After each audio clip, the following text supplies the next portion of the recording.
The Vice Chair of the National Diversity Coalition for Trump, Brunell Donald-Kyei, and Democratic strategist and Fox News contributor. We always love to see Richard Fowler. Welcome to both of you. And I guess, Brunell, let me start with you. Is the barbershop ad pandering? Is that just going to something that's relatable? Good morning, and God bless you, and God bless America. What I would say is that it really is pandering. The situation is this. If you had a record of helping minorities, if you had a record of helping black people, she wouldn't have to be talking about your mama jokes or hot sauce or in barbershops begging. People would be lined up voting for her. Black people would be lined up voting for her because she has helped the inner cities, that she sent jobs, that she sent improvement in communities, that she invested in black businesses, that she kept our young people out of the morgues and out of the prisons. But Hillary Clinton, in her 30 years of being in office, has done absolutely nothing for the black community. And so for her to be begging and pandering, that's absolutely disgusting. We don't want your begging. We want your work. We want to see the work ethic that you put in to help black people. All right, Richard, I imagine you feel differently. I do feel differently. First, a factual correction. Hillary Clinton was never in office for 30 years. Yes, she's been in public service, but not in office. She's only been in office since 2000. But even more importantly, I think this hot sauce thing that keeps going around, I want to just debunk that for the American people.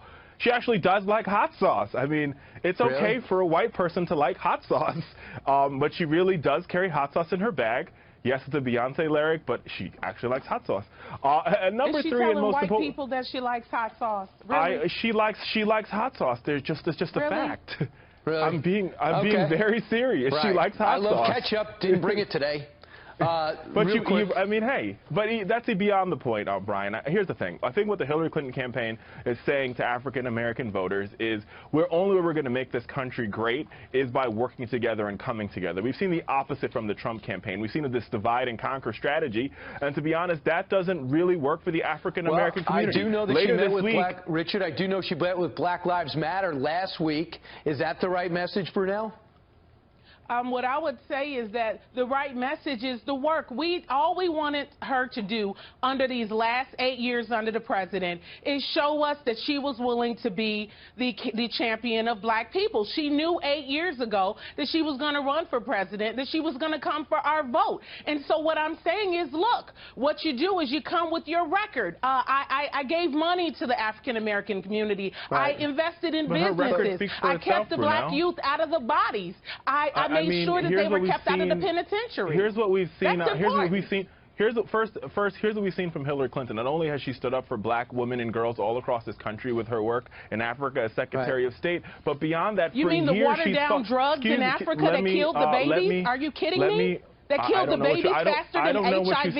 I don't really know what you speak of, but I know that under the Clinton administration, 11 million more global citizens have access to HIV/AIDS medication than have before. We're talking about African Americans. I'm talking about, you have to look at it holistically. Richard, you had no problem with the hot sauce. We're talking about African Americans in America that are starving right now in the inner cities. What are you talking about global? We need to take care of American Richard, I have a quick citizens. question for you, just to sum it up. Between the barbershop ad, between the hot sauce claim, and between the email that one saying, should we go back and forth, should we use a yo mama joke on the stand, does it show somebody that's in touch with the black community? No, it does not. What it shows. The question was for me. Number one, and most importantly, I think what we see from Hillary Clinton is a commitment to the African-American community, whether it be making sure that poor children have access to health care insurance or the S-chip law, or over and over again, we've seen her work with the African-American community, work with the Congressional Black Caucus to get things done for the African-American community and working families all across this country. She's a grade A candidate. On the other hand, Donald Trump is a grade F candidate when it comes to Latinos, when it comes to African-Americans. That's the facts, Brian. And Brunell, final thought? What I would say is this.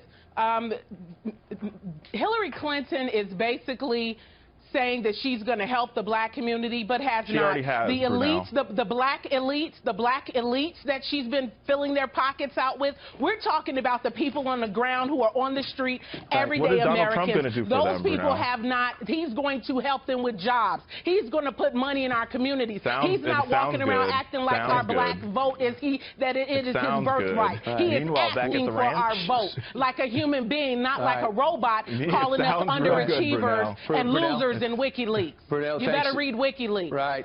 Thanks so much, Richard and Brunell. It's a heated argument. For Donald Trump, he's about at 9%. Hillary Clinton's got the balance, and he's going to need better than that if he's going to take some of these key states.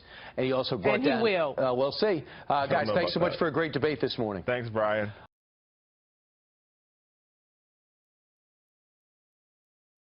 Yeah. Make America great again. Make America great again. Make America great again.